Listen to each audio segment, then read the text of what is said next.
Bienvenue sur les vidéos de la communauté de Géniaux, on parle Arduino et technologie. Donc aujourd'hui, je vais vous présenter les bases du langage web, HTML, CSS, JavaScript. Donc le langage HTML, ça sert à quoi? Ça sert à donner une structure à la page internet. Il y a des éléments à connaître, c'est ce qu'on appelle un langage de balise. Donc si vous regardez un site internet, vous retrouverez souvent cette structure parce que la plupart des utilisateurs sont familiarisés avec ce mode de structure. Donc vous avez un menu en haut, des éléments qui sont mis dans des grilles et un pied de page. Les balises, c'est quoi? Les balises, c'est simplement des cotes qui s'ouvrent et qui se ferment. Là, vous avez paragraphe pour P, vous avez des liens, vous avez des divisions, vous avez des boutons, des titres et encore beaucoup d'autres éléments. Le CSS, à quoi ça sert? Qu'est-ce qu'on peut faire avec? Donc le CSS, ça va vous permettre de mettre des éléments en gras, d'avoir un bouton vert, un bouton mauve, un bouton rouge, d'avoir aussi, des éléments qui se modifient en fonction de si vous avez la souris au-dessus du bouton et des choses comme ça. Donc ça va rendre votre, site convivial. Le JavaScript. Alors le JavaScript, c'est un langage de programmation qui est très, très, très puissant. Ce qu'on peut faire avec, c'est énorme. On peut quasiment tout faire avec le JavaScript. Heu, donc on peut agir sur la structure d'origine, rendre dynamique le site et avoir, des actions ou des requêtes qui sont faites à partir du JavaScript. Donc voilà pour ce qu'on peut faire avec. On peut modifier l'expérience utilisateur et les possibilités sont nombreuses. Le seul point négatif avec JavaScript, c'est qu'il n'est pas, entièrement pris en compte dans le référencement des pages web. Maintenant, je vous propose de passer à la pratique avec, quelques exemples que je vais vous faire. Donc ici, je vais vous faire un petit cours, mais vraiment très basique sur le HTML, le CSS et le JavaScript. Donc voilà le code HTML que nous allons voir. On a un titre principal, un sous-titre et un titre encore plus petit que l'on dit H3. Des paragraphes, voilà. Donc ça, c'est la structure HTML que je vous propose. Donc voyons voir le code. H1, on voit bien un titre principal plus gros, un sous-titre et un titre un peu plus petit. Un petit paragraphe, un deuxième paragraphe, un troisième paragraphe et deux autres petits paragraphes avec un petit bouton quand on clique dessus et une alerte. Cette alerte, elle est gérée par une alerte JavaScript. Donc voilà à quoi ça ressemble du HTML. On crée des structures dans le corps. Le code basique pour avoir code basique minimal, c'est cela. Et nous, on écrit notre code dans le body. Donc maintenant, vous avez pu voir qu'il y avait des mentions ma classe, des mentions ID. Je vais vous expliquer un petit peu ce que c'est. C'est en fait la feuille de style CSS. On a pris pour habitude de la mettre dans un fichier que l'on appelle style CSS. On peut le renommer comme on veut.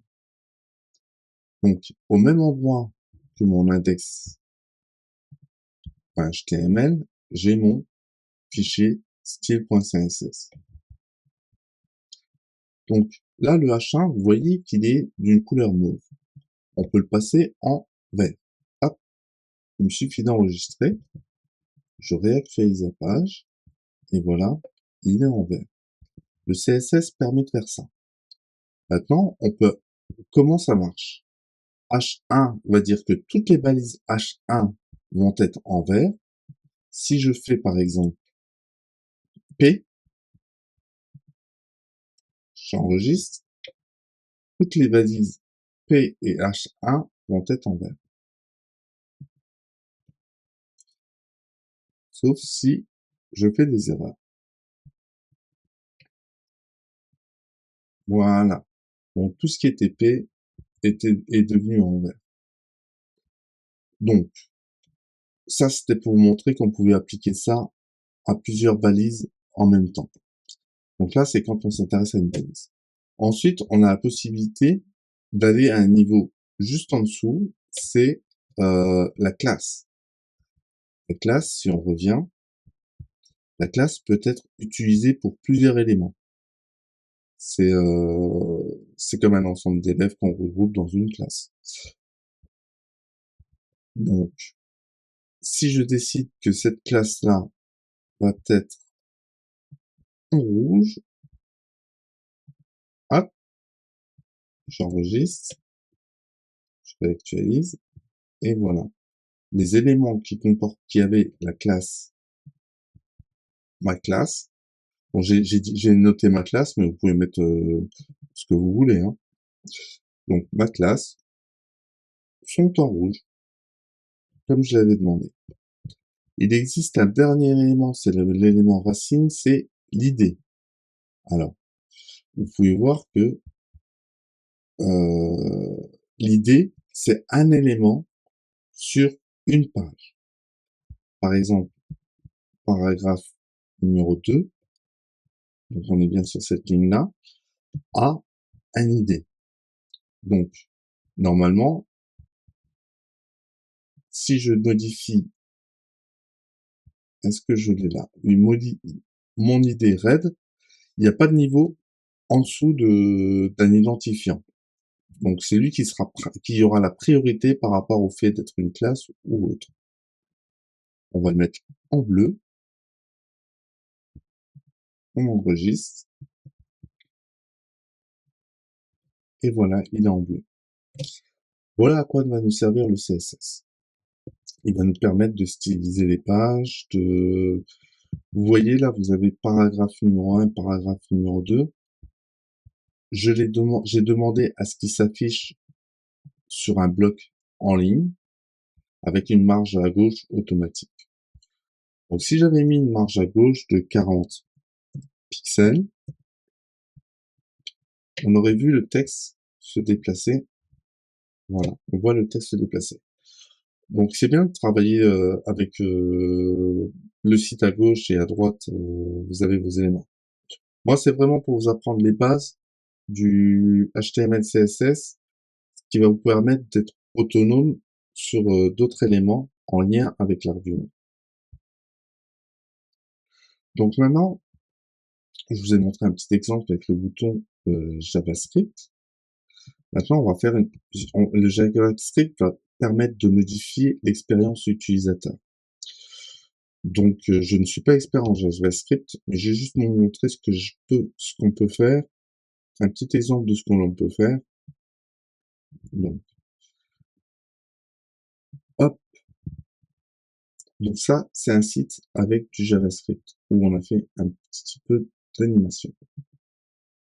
Voilà ce que vous pouvez faire. Et vous pouvez faire beaucoup plus. Vous pouvez remplacer le titre principal au moment où on clique. Vous pouvez faire des événements, mais il n'est pas supporté au niveau SEO pour Google. Mais vous pouvez créer des applications complètes avec JavaScript. Voilà pour ce que je vous souhaitais vous montrer. Donc si vous aimez mes vidéos, partagez, commentez, likez. Et dites-moi si vous voulez des vidéos supplémentaires. Et je vous parlerai peut-être d'outils qui vous permettent de créer des sites beaucoup plus élaborés. En attendant, amusez-vous pleinement.